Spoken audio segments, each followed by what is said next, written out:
56 వరకు. కావున యేసు ఇట్లనెను, మీరు మనిషి కుమారుని శరీరము తిని ఆయన రక్తము త్రాగితేనే గాని మీలో మీరు జీవము గలవారు కారు. నా శరీరం తిని నా రక్తము త్రాగువాడే నిత్య జీవము గలవాడు. అంత్యదినమందు నేను వారిని లేపుదును. నా శరీరము నిజమైన ఆహారము, నా రక్తము నిజమైన పానమై ఉన్నది. నా శరీరం తిని నా రక్తము త్రాగువాడు నా యందు, నేను వాని యందు నిలిచి ఉందును. హల్లెలూయా. ఇక్కడ యేసు ప్రభువు వారు చెప్తూ ఆయన శరీరం యొక్క, ఆయన రక్తం యొక్క ప్రాముఖ్యత ఏంటి, విలువ ఏంటి అనే అంశం గురించి దేవుడు చెప్తున్నాడు. యేసుక్రీస్తు శరీరాన్ని, రక్తాన్ని ఎందుకు తీసుకోవాలో, తీసుకుంటే దానివల్ల కలిగే ప్రతిఫలాలు ఏంటో దేవుడు చెప్తూ ఇక్కడ చెప్తున్నాడు. ప్రతి ఒక్కరూ నా శరీరాన్ని, నా రక్తాన్ని తీసుకోవాలా. ఎవరైతే నా శరీరాన్ని, రక్తాన్ని తీసుకుంటారో వారే జీవము గల వారిగా ఉంటారు. నా శరీరం నిజమైన ఆహారము, నా రక్తము నిజమైన పానము.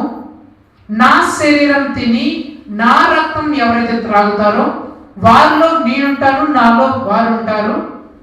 అంతిమ దినములందు నేను వారిని లేపుతాను, పరలోక రాజ్యంలో వారిని నేను చేరుస్తానని యేసు ప్రభువు చెప్తున్నారు. సో ఈ బల సమయంలో నేను ఏ విషయం గురించి మీతో చెప్పాలనుకున్నా అంటే, బల యొక్క ప్రాముఖ్యత ఏంటి అనేది మీకు తెలియజేయాలని చెప్పి దేవుడు నా హృదయంలో ఒక ఆశ పుట్టించున్నాడు. అసలు మనం ప్రతి ఆదివారం ప్రతి వారము బలలో పాలు పొందుకుంటున్నాం కదా. అసలు ఆ బల యొక్క ప్రాముఖ్యత ఏంటి? అసలు ఖచ్చితంగా మనం ఆదివారం బల్ల పొందుకోవాలా? ఒక ఆదివారం మిస్ అయితే ఏమవుతుంది అనేది మనం తెలుసుకోవాలి. సరే చూద్దాం, బల్ల యొక్క ప్రాముఖ్యత ఏంటి అంటే లేవీకాండం 10వ అధ్యాయం 1వ వచనం. లేవీకాండం 10వ అధ్యాయం 1వ వచనం. బల్ల ఎంత ప్రాముఖ్యమైనదో, బల్ల తీసుకోవడం ఎంత గొప్ప ధన్యతో చూసుకుందాం, తెలుసుకుందాం. లేవియాకాండం 10వ అధ్యాయం 1వ వచనం.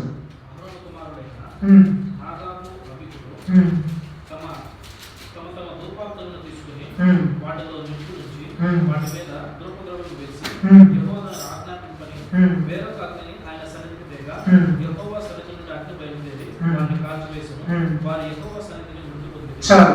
ఇక్కడ జరిగిన సమయం ఏంటంటే, యేసు ప్రభువు వారు ఐగుప్తు దేశంలో నుంచి ఇజ్రాయేల్ ప్రజలందరినీ బయటకు తీసుకొని వచ్చిన తర్వాత, ఆజ్ఞలన్నీ ఇచ్చిన తర్వాత, యాజకుల ధర్మాలని, ప్రత్యక్ష గుడారాన్ని, ఆ మందిరపు నిర్మాణాన్ని ఇవన్నీ చెప్పిన తర్వాత వాళ్ళన్ని ప్రత్యక్ష గుడారాన్ని కట్టారు. ప్రత్యక్ష గుడారం తర్వాత అహరోను కుటుంబీకులు, లేవి కుటుంబీకులందరూ యాజకులుగా స్థిరపడ్డారు మోషే ద్వారా. స్థిరపడిన తర్వాత యాజక ధర్మము అహరోను వంశానికి చెందింది కాబట్టి దేవుడు నాకు ఒక బలి అర్పించాలని చెప్పి చెప్తాడు. అప్పుడు అహరోను తన కుమారులైన అబీహును, నాదాబును పిలిచి, మీరు యెహోవా సన్నిధికి అగ్నిని తీసుకురండి, మనం బలి అర్పించాలని చెప్తారు.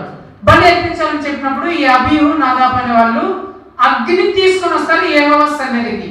అయితే ఈ అబీహు, నాదాబు వాళ్ళు చేసిన తప్పు ఏంటంటే, యేసు ప్రభు వారు చెప్పిన అగ్ని కాకుండా వేరొక అగ్నిని అగ్ని యొక్క పాత్రలో తీసుకొని వస్తారు.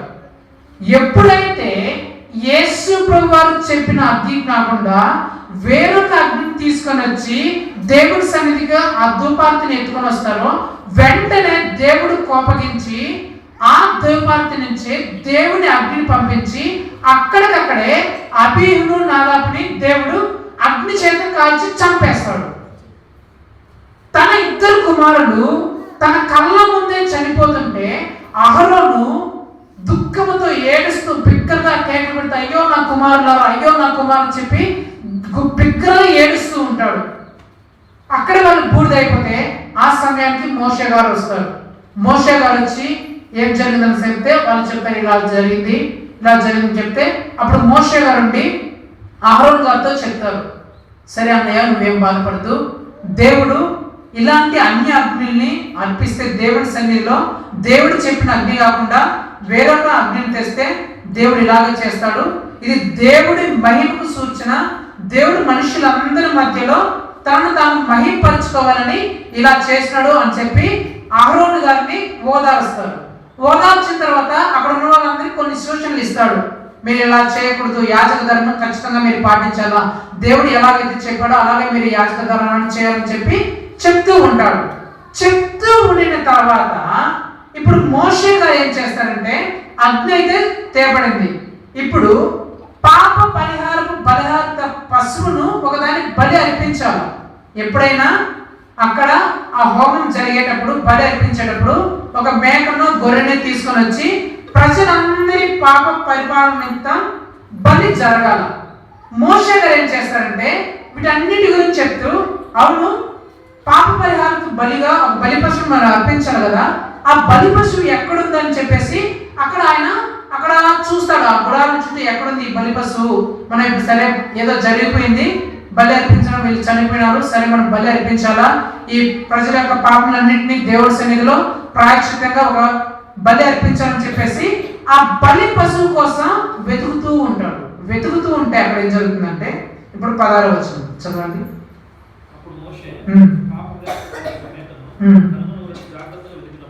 జాగ్రత్తగా వెతికినప్పుడు అది కాలిపోయి ఉండెను.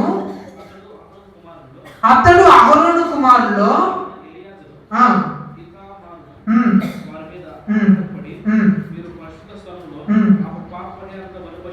వారి మీద ఆగ్రహపడి, అంటే మోషే గారు ఆ బలి పశువు కోసం ప్రజలందరి పాపములను ప్రాయశ్చిత్తం చేయడానికి ఏర్పాటు చేసిన ఆ బలి పశువు కోసం చూసినప్పుడు ఆ బలి పశువు ఏమైందంట, అగ్నిలో ఈ బలి పశువు కూడా పడి కాలిపోయింది.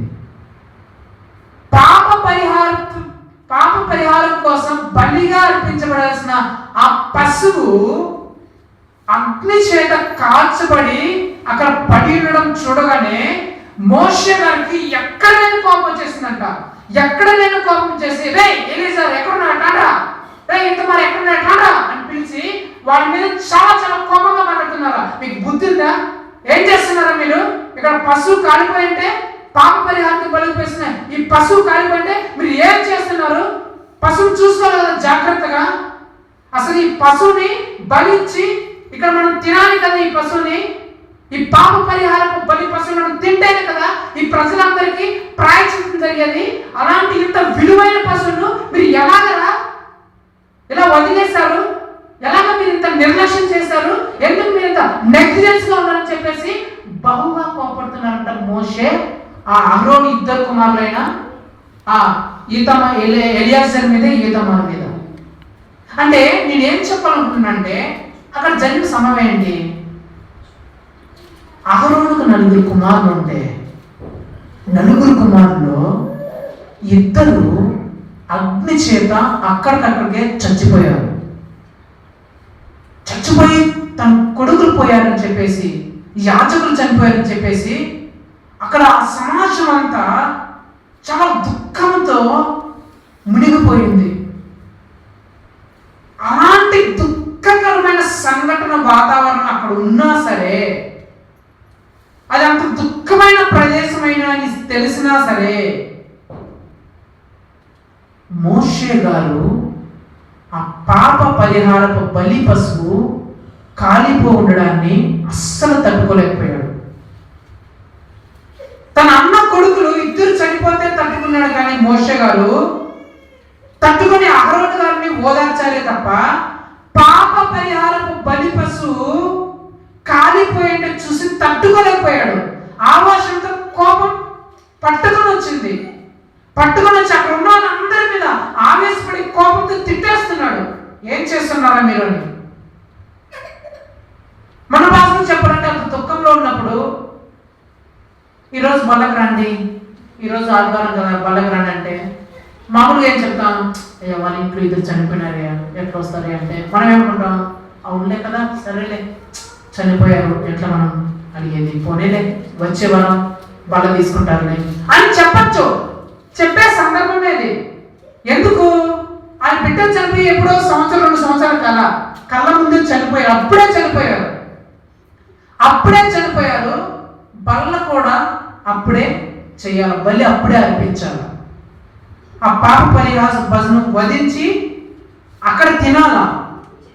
ఆ సమయమే వాళ్ళ పాయింట్ ఆఫ్ వ్యూలో నిజమే, ఆ రోజు తినకపోతే ఏం కాదు. కానీ మోషే అలా చెప్పట్ల, ఏం జరిగినా సరే పాప పరిహారం బలి పశువును తినాల్సిందే.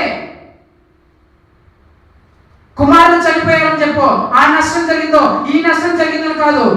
బల్ల చాలా చాలా చాలా ప్రాముఖ్యమైనది. కుమారుడు చనిపోయేటచ్చు, కానీ ఈ బల్ల ఈ బలు పశువుని తింటేనే ప్రజల పాపం నుంచి ప్రాయశ్చిత్తం జరుగుతుంది, ప్రజల పాపంలో క్షమించబడతాయి. అబీహు చనిపోయారు నిజమే, కానీ వాళ్ళు పరలోకంలో చేరుతారు. కానీ ఈ బల్లను తినకపోతే, ఈ బలి పశువును తినకపోతే నీ పాపము క్షమించబడవు, నువ్వు పరలోకంలో చేరలేవు. అది చనిపోయారు కంటే, కానీ బల్ల చాలా చాలా ఇంపార్టెంట్. దానికంటే నేనేం చెప్పాలనుకుంటున్నానంటే, మన జీవితంలో ఎంత నష్ట పరిస్థితిలో ఉన్నా సరే, ఎంత బలహీనమైన పరిస్థితిలో మనం ఉన్నా సరే, ప్రభు బల్ల చాలా చాలా ఇంపార్టెంట్. మనం ఎలాంటి పరిస్థితిలో ఉన్నా సరే, ఎలాంటి సందర్భంలో ఉన్నా సరే, బల్ల విషయంలో మాత్రం మనం ఎప్పుడూ వెనక్కిపోకూడదు. ఆదివారం వచ్చిందంటే బల్లకు మనం సిద్ధపడి రావాలి, అంత ప్రాముఖ్యమైనది బల్ల. అపోస్తల కార్యంలో పౌలు గారిని చెరసాలగా తీసుకొని పోతుంటే విశ్రాంతి దినం గడిచిపోయిందంట. అంటే మరుసటి రోజు ఆదివారం వచ్చింది. ఆదివారం బల్ల తీసుకునే సమయం. బల్ల తీసుకునే సమయంలో అక్కడ ఉండే వాళ్ళు, లేదు ఈరోజు మనము పోవాల్సిందే, రోమా పట్టణానికి పోవాల్సిందే, తప్పదని చెప్తే పౌలు గారు బ్రతిమలాడుకుంటారు వాళ్ళని, అయ్యా ఇది ఆదివారం అయ్యా, దేవుడి సన్నిధిలో ఉండి బల్ల తీసుకోవాల్సిన సమయం అయ్యా, ఈ ఆదివారం రోజున బల్ల తీసుకోకుండా ప్రయాణాలు చేస్తే చాలా నష్టమే అని చెప్పి వీళ్ళెండ్రు ఏమన్నా, నువ్వేంట్రా ఖైదీ మాకు చెప్పేది, మేము అధికారులము, నువ్వు ఈ ఓడ ఎక్కువ అని చెప్పేసి ఓడలో తీసుకొని పోతారు సముద్రంలో. పౌలు గారు ఎంత బ్రతిమలాడుకున్నా సరే వాళ్ళు పట్టించుకోరు. సరే ఇంకేం ఖైదీ కాబట్టి ఏం చేయలేక ఆ ఓడలో పోతుంటే నడి సముద్రంలోకి పోగానే తుఫాన్ వచ్చేస్తుంది, భయంకరమైన తుఫాన్ వచ్చేస్తుంది. తుఫాన్ వచ్చేసి ఆ తుఫాన్ ఆ ఓడను బద్దలు చేస్తుంటే వాళ్ళ ప్రాణాలు గుప్పిట్లో పెట్టుకుని బ్రతుకుతూ ఉంటారు. తాము తెచ్చుకున్న ఆహారాన్ని అంతా సముద్రంలో పారవేస్తారు, పారవేసి ఓడలను తేలిచేసి మన ప్రాణాలను కాపాడుతున్నామని. బద్దలైన పరిస్థితి, ఇంకా చచ్చిపోగలమైన పరిస్థితిలోకి వచ్చేసారు. చుట్టూ చివరికి మళ్ళీ పౌలు గారి దేవుని ప్రార్థన చేస్తే ఆ ఓడ క్షేమంగా ఒక దీపంలో పోయి పడుతుంది. అక్కడ దీపం పోయి పడిన తర్వాత 14 రోజుల తర్వాత వీళ్ళ ప్రాణాలు కాపాడబడతాయి. అప్పుడు పౌలు గారు ఒక మాట అంటారు, అయ్యా మీకు ఆ రోజే చెప్పే కదా, ఆ రోజు ప్రయాణాలు పెట్టుకోవడం చాలా చాలా ప్రమాదకరం. అయ్యా అది ఆదివారం, దేవుని సన్నిధిలో ఉండాల్సిన సమయం, దేవుని సమయంలో బల్ల తీసుకోవాల్సిన సమయం, అలాంటి సమయంలో ప్రయాణాలు పెట్టుకుంటే అది చాలా చాలా డేంజర్ అని చెప్పాను, మీరు వినలేదు అని మోషే గారు చెప్తే అప్పుడు వాళ్ళకి బుద్ధి వచ్చి తప్పైపోయిందని ఒప్పుకుంటారు. నేను ఇవన్నీ ఎందుకు చెప్తున్నానంటే, చాలా మంది ఆదివారం సమయంలోనే పనులు పెట్టుకుంటారు, ఫంక్షన్లు పెట్టుకుంటారు, ప్రయాణాలు పెట్టుకుంటారు. అది బల్లని తెలుసు, ఆదివారం తెలుసు, ఆదివారం దేవుడి సన్నిధి అని తెలుసు కూడా. ఆ సమయంలో మాకు ఎమర్జెన్సీ పని ఉందండి, చాలా ఎమర్జెన్సీ అండి ఈ పని, దేవుడి సన్నిధిలో బల్ల తీసుకోకుండా మాకు ఆ పని ఉందని ఈ పని ఉందని బల్లకు రాకుండా దేవుడి సన్నిధిలో కనపడకుండా ఉండే భక్తులు ఎంతమంది ఉన్నారు. ఆదివారం రోజునే ప్రయాణాలు పెట్టుకునే భక్తులు ఎంతో మంది ఉన్నారు. వాళ్ళ బల్ల యొక్క విశిష్టత తెలీదు. దేవుడు చెప్తున్నాడు, నా శరీరం తిని నా రక్తం తాగువాడే నిత్య జీవం కలవాడు. ఆ శరీరం తిని ఆ రక్తం తాగితేనే నీకు నిత్య జీవం. అది తాగకుండా, అది తినకుండా పోతే నీకు నిత్య జీవం లేదు. బల్ల అంత ప్రాముఖ్యమైన మీరు తెలుసుకున్నారు కదా. అది ఎంతో ప్రాముఖ్యమైన బల్లని ఒక ఆయన తీసుకున్నాడు. ఇంత ప్రాముఖ్యమైన బల్లని, ఇంత పరిశుద్ధమైన బల్లని ఒక ఆయన తీసుకున్నాడు. తీసుకోగానే ఆయన జీవితంలో ఏం జరిగిందో ఒక 2-3 నిమిషాలు మనం చూసి దేవుని సన్నిధిలో వాక్యం ముగిద్దాం. తీసుకోండి, యోహాను సువార్త 13వ అధ్యాయం 26-27. బల్ల ఇంత పరిశుద్ధమైనది, ఇంత శ్రేష్టమైనది, ఇంత గొప్పది అని మనం తెలుసుకున్నాం కదా. ఈ బల్లని ఒక ఆయన తీసుకున్నాడు. తీసుకోగానే ఆయన జీవితంలో జరిగిన సంభవాలు ఏంటి చూడండి, చదవండి.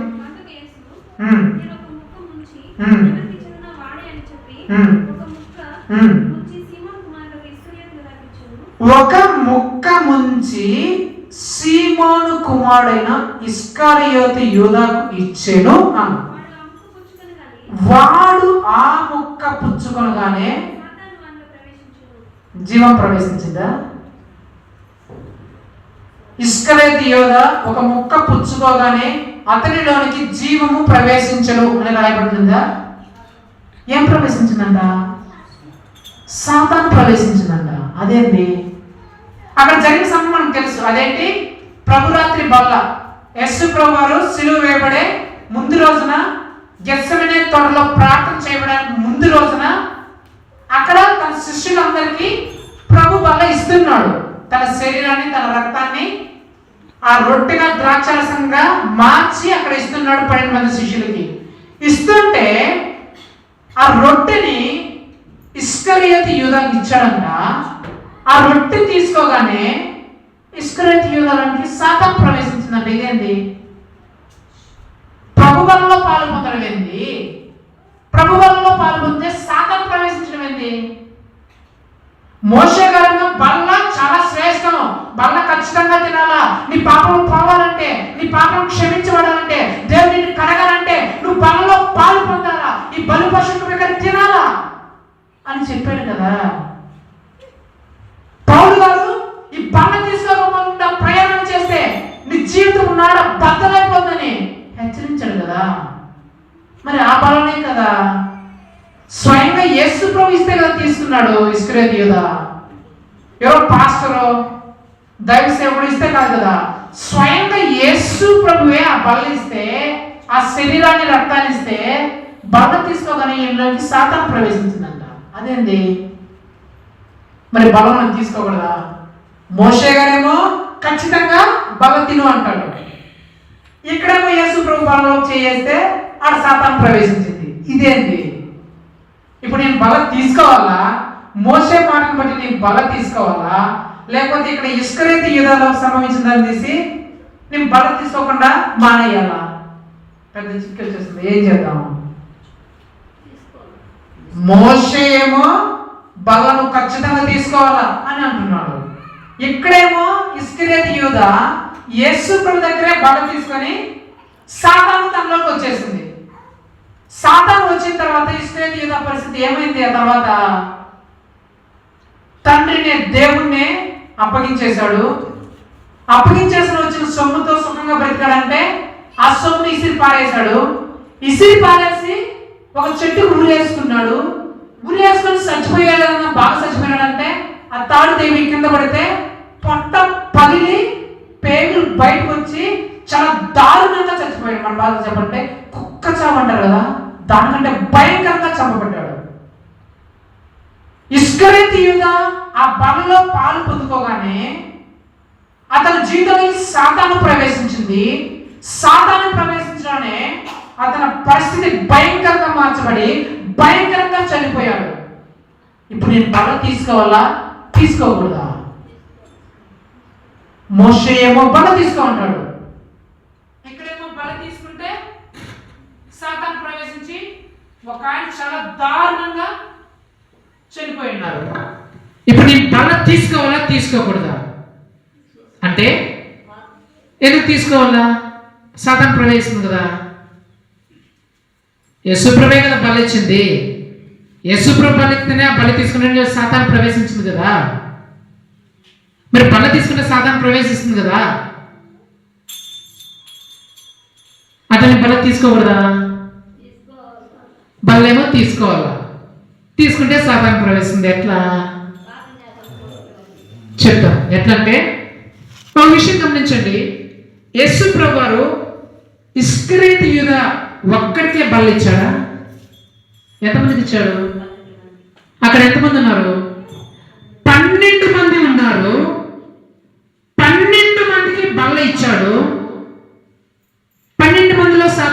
ప్రవేశించాయా? ఇస్కరియోతు యూదాలోకి మాత్రమే సాతాను ప్రవేశించింది. బల్ల తీసుకునింది 12 మంది, కానీ సాతాను ప్రవేశించింది మాత్రం ఇస్కరియోతు యూదాలోనికే ప్రవేశించింది. ఎందుకు? కారణం ఏంటి? కారణం ఏంటంటే చూడండి, 1 కొరింథీ పత్రిక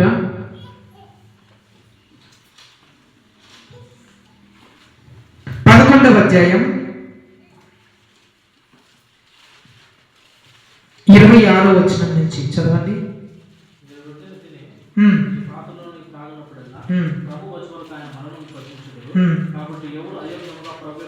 కాబట్టి ఎవడు అయోగ్యముగా ప్రభు యొక్క రొట్టెను తినినో లేక ఆయని పాత్రలోనిది త్రాగునో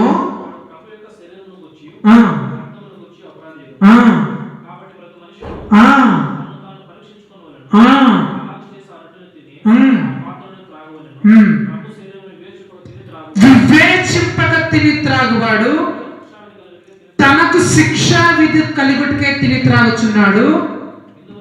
ఇందువలనే మీలో అనేకులు బలహీనులను రోగులై ఉన్నారు, చాలా మంది నిద్రించారంట. అక్కడ ఇస్కరియోతు యూదాతో పాటు మిగిలిన 11 మంది కూడా ప్రభు బలంలో పాలు పొందారు. అయితే ఇస్కరియోతు యూదాలోకి మాత్రమే సాతాను ప్రవేశించడానికి, ఇస్కరియోతు యూదా యొక్క జీవితం అంత భయంకరంగా మారిపోవడానికి కారణం ఏంటంటే ప్రభు బలలో అయోగ్యంగా పాలు పొందాడు.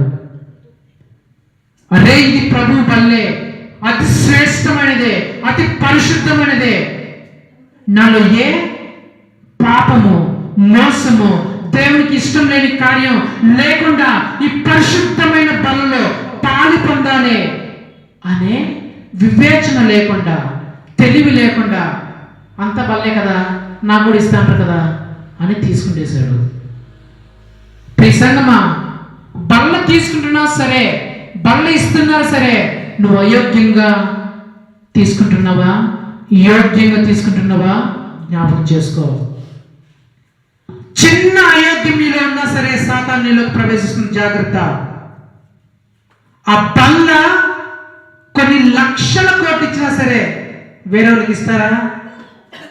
నేను 1,00,000 కోట్లు ఇస్తా, నాకు బల్ల అంటే ఎవరిని ఇస్తారా?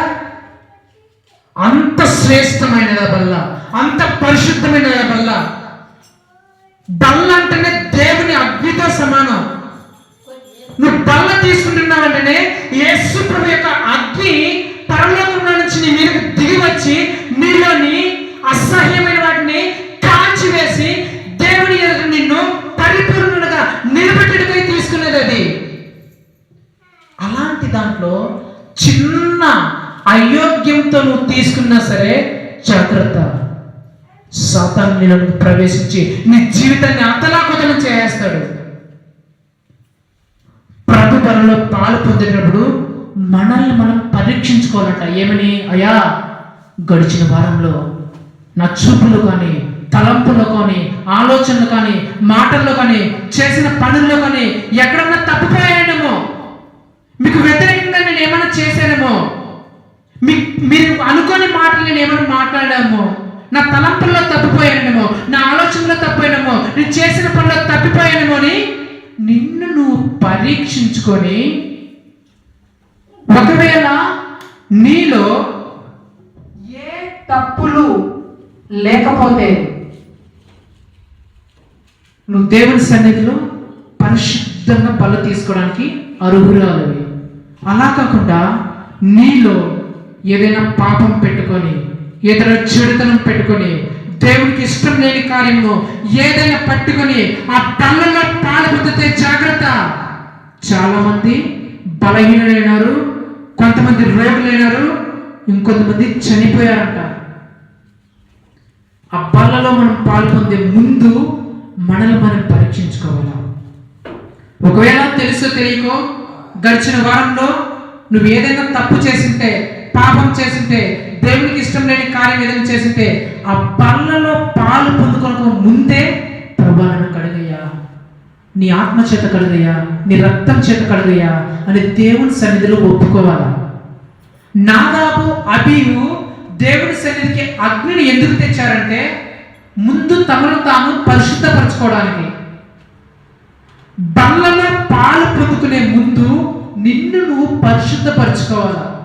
అయ్యా నన్ను పరిశుద్ధపరచయ్యా, నన్ను కడుగయ్యా, నీ అగ్ని చేత నీ ఆత్మ చేత నన్ను శుద్ధి చెయ్యా, నీ పరిశుద్ధమైన రక్తాన్ని పరిశుద్ధమైన శరీరాన్ని నేను తీసుకోబోతున్నానయ్యా. తీసుకుని పోయిందు నాలో ఏ అయోగ్యమైనది నువ్వు చూసి, నీకు ఇష్టం లేని కార్యాన్ని నువ్వు చూసి నన్ను రోగిగా మార్చుకున్నట్లు, నన్ను బలహీనురాలుగా మార్చుకున్నట్లు, నేను నిద్రించుకున్నట్లు నన్ను కడుగయ్యా, నన్ను పరిశుద్ధపరచయ్యా.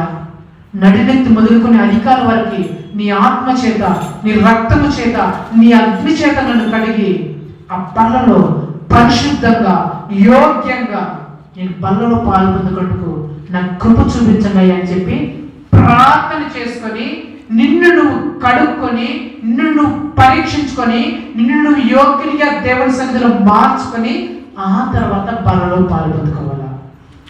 ఇస్కరియోతు యోధ ఇవేమీ చేయలేదు. అతనిలో దొంగతనం ఇంకా అలాగే ఉంది, ఆ మోసం చేయాలనే గుణం ఇంకా అలాగే ఉంది, అన్యులతో సహవాసం ఇంకా అలాగే ఉంది.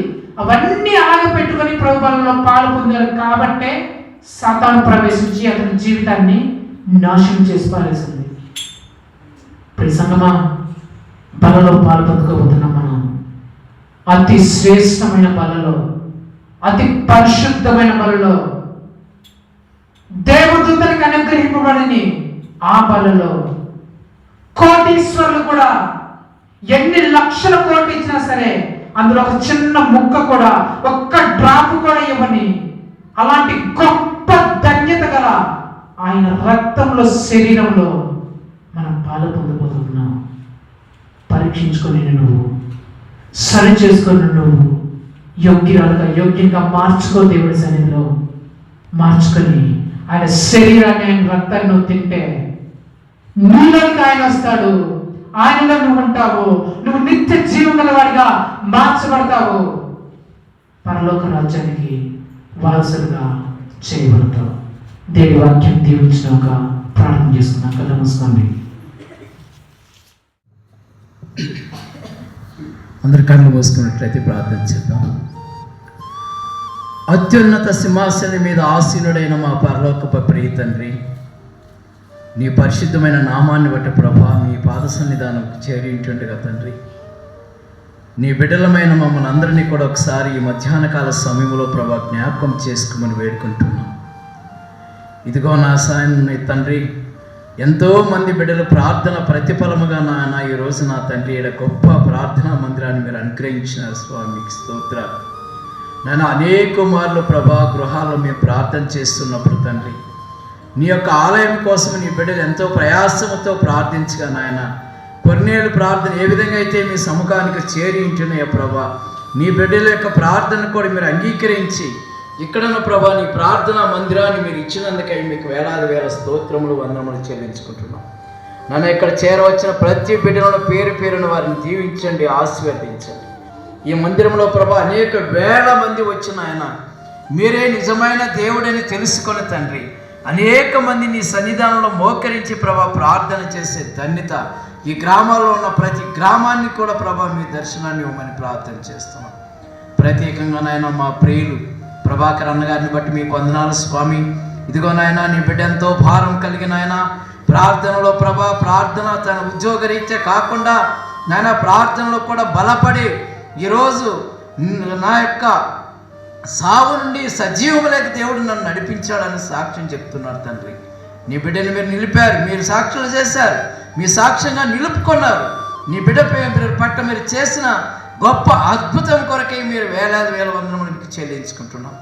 కుటుంబాన్ని ఆదరించారు తండ్రి, బిడ్డలను ఆదరించారు ప్రభా, అల్లులను ఆదరించారు, చిన్నారు బిడ్డలను ఇచ్చారు. ఆ కుటుంబాన్ని అదేవిధంగా కొన్నేళ్ళ కుటుంబం ఏ విధంగా అయితే దేవుని యందు భయభక్తులు కలిగి ఉంటున్నారో అలాంటి జీవితాన్ని మీరు ఆ కుటుంబానికి ఇచ్చినందుకే మీకు వేలాది వేల వందనాలు. దేవా కుటుంబాన్ని మీరు దర్శించమని వేడుకుంటున్నాం తండ్రి. నాయన మేము ఎప్పుడైతే నీతి నిజాయితీగా ధర్మంగా భయం యందు మేము ప్రార్థన చేయగలుగుతామో, మీ నుండి మేము ఏది ఆశిస్తామో నాయన, అది మీరు మాకు అనుగ్రహించుంటున్నారు తండ్రి. మీ అందరిని బట్టి మీకు స్తోత్రాలు. శ్యామను బట్టి వందనాలు ప్రభా. నీ దాసుడు అనేక సార్లు ప్రార్థన చేశారు, అనేక ఏరియాలో సువార్త ప్రకటించారు. తన బిడ్డలను బట్టి ప్రభా మీకు వందనాలు. బిడ్డలను మీరు ప్రేమించి ఇచ్చారు, తనకు జీవిత భాగ్యస్వామిని ఇచ్చారు, తండ్రి సంఘాన్ని ఇచ్చారు నాయన. మీ ఎందు భయభక్తులతో కలిగి ఉన్నారు కనుక ఈరోజు మీరు మందిరాన్ని ఇచ్చారు ప్రభా. బిడ్డలను మీరు సేవకు అప్పగించుకున్నారు, సేవకు పిలుచుకున్నారు తండ్రి. గొప్ప జీవితం వారు మీకు అనుగ్రహించారు నాయన, మీకు స్తోత్రాలు. వారిని దీవించండి, వారి తల్లిదండ్రులను దీవించండి. వృద్ధాప్తంలోని సేవకై ఆరాటపడుతున్న బిడ్డలని మీరు బలపరిచినారు తండ్రి, మీకు స్తోత్రాలు. బిడ్డల పట్ల నీ కృప చూపించండి ప్రభా. నీ సన్నిధి దయచేయండి, నీ కాపుదలు ఇవ్వండి నాయన. అందరిని బట్టి మీకు స్తోత్రాలు చెల్లించుకుంటున్నాం. ఇక్కడ చేరవచ్చిన ప్రతి బిడ్డ కుటుంబాన్ని మీరు దర్శించండి నాయన. కొన్నేళ్ళ యొక్క కుటుంబం ఏవైతే దేవుని యందు బలపడి ఉంటున్నారో అదేవిధంగా నాయన ఆ కుటుంబాల్లో కూడా ప్రతి ఒక్కరూ మీరు నిజమైన దేవుడని తెలుసుకోవడానికి తండ్రి వారికి నీ కృప చూపించండి. నా కుటుంబం ఒకరి వల్ల రక్షింపబడితే ఆ కుటుంబం మొత్తము రక్షింపబడుతుంది ప్రభా. అవును నాయన, ఆ కుటుంబాలను మీరు రక్షించండి తండ్రి. ఇదిగో మా ప్రభా, ఈ లోకంలో మాకు ఎవరు ప్రాణాన్ని దానం చేయలేరు. మా కొరకు మీరు ప్రాణాన్ని దానం చేశారు. మా కొరకు ఏ రూపంలో మమ్మల్ని మీరు చేసుకుంటారో అదే రూపంలో భూలోకమునకు వచ్చి భూలోకమునందు నీ ప్రేమను మాకు కనపరిచి, నీ అద్భుతాలను మాకు కనపరిచి, మా రూపంలోనే మీరు బలి అయిపోయి మా కొరకు ప్రాణదానం చేసిన గొప్ప దేవుడు నాయన. మీరు మమ్మల్ని క్షమించారు తండ్రి, మీకు స్తోత్రాలు. మీరు మమ్మల్ని ఏర్పాటు చేసుకున్నారు కనుక ఈ భూమి పైనంత వరకు మమ్మల్ని సజీవ లెక్కలో చేర్చావు తండ్రి. అందరూ బట్టి మీకు వేలాది వేల వందల స్తోత్రములు చెల్లించుకుంటున్నాను ప్రభా. బిడ్డలందరినీ మీరు దీవించండి. నీ సాక్షులుగా, నీ పూజగా అంతవరకు నీ బిడ్డలను సాక్షులుగా చేసే దేవుడు తండ్రి. ఇదిగో నేను ఇక్కడ సేవ చేస్తున్న దైవజనుని నైనా యవనస్తుని మీరు బలపరిచారు తండ్రి. యవనస్తుని యవన కాలంలో నీ కాడు బయట ఎంత శ్రేష్టకరమో ప్రభా బిడ్డలకు మీరు తెలియజేశారు ప్రభా. నీ సువార్తల ముందుకు నడిపించు. దురాత్మ అంధకార సైతాన శక్తులను నజరేయుడైన యేసు నామములో ప్రభా వెళ్ళిపోమని ఆజ్ఞాపిస్తున్నాను ప్రభా. నీ బిడ్డ సేవలో మీరు పాల్పడండి ఆయన వాద్యాలు వాయించడానికి నీ దాసుని మీరు ఎన్నుకున్నారు తండ్రి. ఎంత చక్కగా నీ దాసుడు ప్రభా నీ వరాన్ని అనుగ్రహించావు తండ్రి. ఆ బిడ్డను కూడా మీరు దీవించండి. ఉద్యోగరీత్యా నీ బిడ్డలకు మీరు తోడుగా ఉండండి ప్రభా. తనకు ప్రేమించి ఇచ్చినటువంటి భార్యను బట్టి, జీవిత భాగ్యస్వామిని బట్టి, తనకిచ్చిన గర్భఫలాలను బట్టి మీకు వందనములు స్తోత్రములు చెల్లించుకుంటాం. ఈ రీతిగా మేము నాయన ఈ లోకమును విడిచిపోయేంత వరకు మేము ఒకే కుటుంబముగా నిన్ను ఆరాధించడానికి నీ కృప మాకు అందరికీ చూపించమని. నీ చిత్తమైతే, నీ రాకడ ఆలస్యమైతే తండ్రి మరొక్కసారి నాయన నీ పవిత్రమైన మందిరములు, నీ పరిశుద్ధమైన ఆలయములు ప్రభా నిన్ను కొనియాడి, నిన్ను స్తుతించి, నేను ఆరాధించడానికి ప్రభా మీ కృప మాకు చూపించమని. ఇదిగో నేను ప్రతి ఒక్కరిని నీ కుటుంబాలకు అప్పగించుకుంటాను. ప్రత్యేకంగా నా కుటుంబాన్ని కూడా మీరు ఒకసారి జ్ఞాపకం చేసుకోమని వేడుకుంటుంటున్నాం తండ్రి. సాగు చేయండి ప్రభా. బిడ్డలు మీ కృపలో జ్ఞాపకం చేసుకోమని అడుగుతున్నాం నాయన. ప్రవీణ్ పట్ల మీరు చేసిన గొప్ప సాక్ష్యం కొరకే మీకు వందన. అందుని బట్టి మీకు మేము నాయన ఎన్ని వేల కోట్లు నాయన స్థుతులు చెల్లించినా మేము నీ రుణాన్ని తీర్చుకోలేము తండ్రి. ఇదిగో నాయన ప్రతి ఒక్కరిని నీ పాద సన్నిధానంలో పెడుతున్నాం. మీరే ఘనత, మహిమ, ప్రభావములు పొందమని మీ ప్రియ కుమారుడును మా రక్షకుడైన యేసుక్రీస్తు నామములో ప్రార్థించి బ్రతిమాలి వేడుకొనిచుంటున్నాం పరమ తండ్రి. ఆమేన్, ఆమేన్, ఆమేన్. అందరికీ ప్రైజ్ లాడ్.